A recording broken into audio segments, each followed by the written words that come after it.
Hello boys and girls, welcome to BenchART. Time for Classic, and for today what I do have needed is Ninja Gaiden Sigma 2, running on the Intel UHD 620. So this game have been developed by Team Ninja and Koei Tecmo, and this is using their in-house engine, which greatly improved over the first one regarding visuals.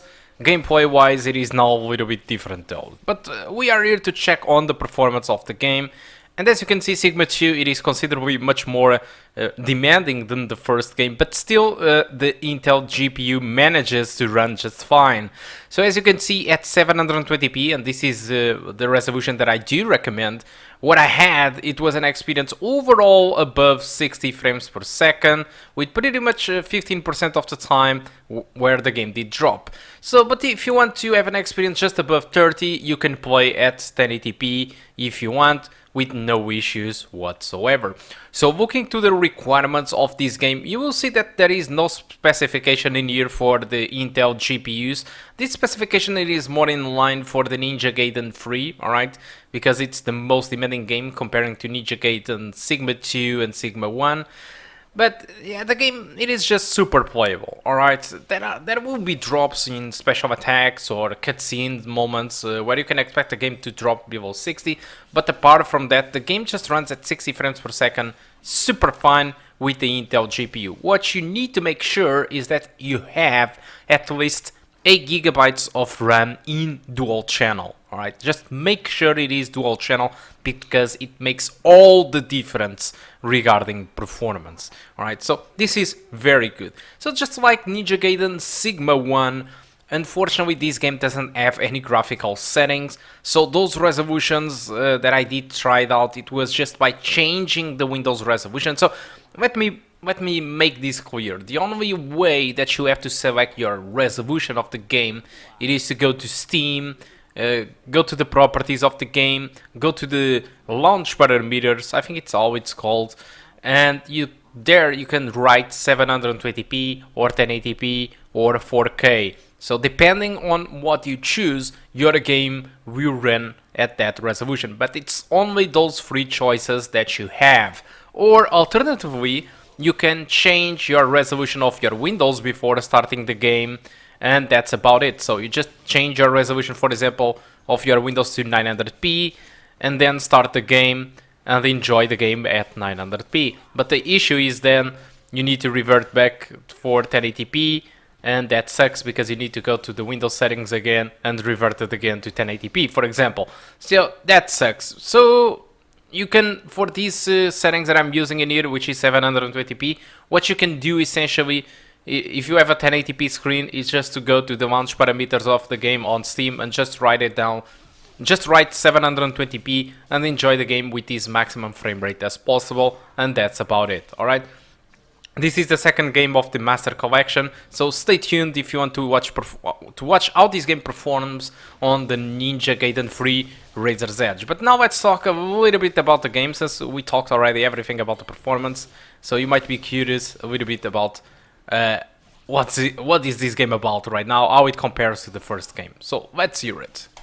Ninja Gaiden Sigma 2, it is clearly much more flashy than the first game, and probably that's the reason I do prefer the first game over the second one, because I kind of like traditional experiences. It's not that Ninja Gaiden Sigma it is different. I mean, on its visual presentation it is clearly much better, and when you perform special attacks and stuff like that, there is much more special effects, which makes it a much more modern game. But I like classic games. When I play Ninja Gaiden Sigma, I have some kind of vibes from Dark Souls and from software games that I do enjoy, while this one, it still retains most of the gameplay of the first game entirely. It is much more flashy and sometimes resembles to me more Devil May Cry than Prince of Persia or From Software games, alright? But still, I do enjoy a lot this game. It's just, it starts to feel a little bit more different than the stuff that I do enjoy,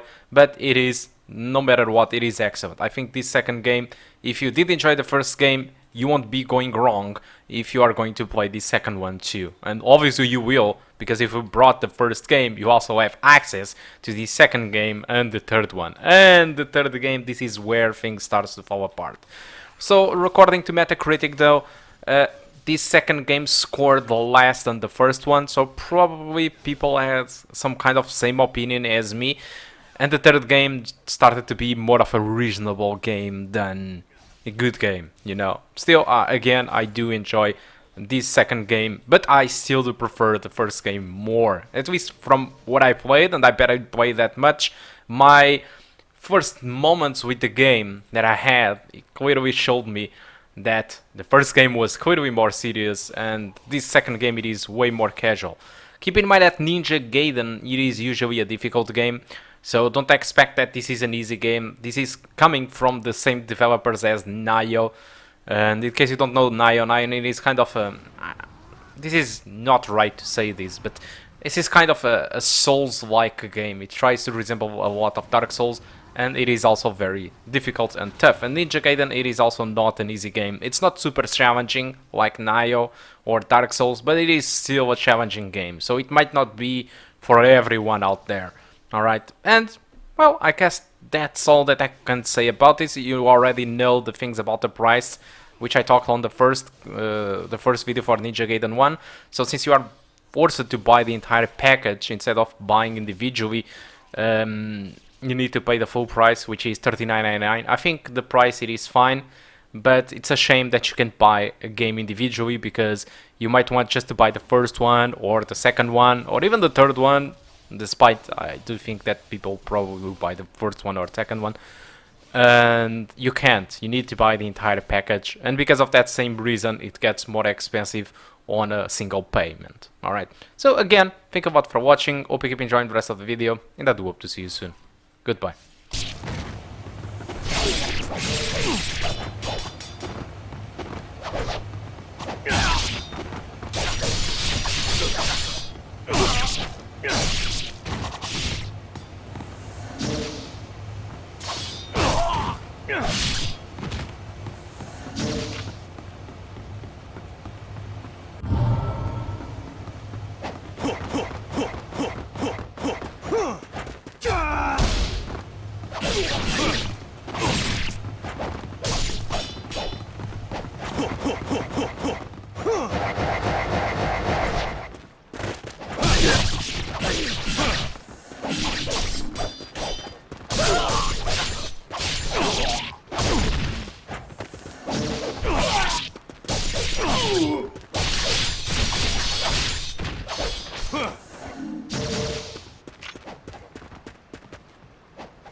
Ugh!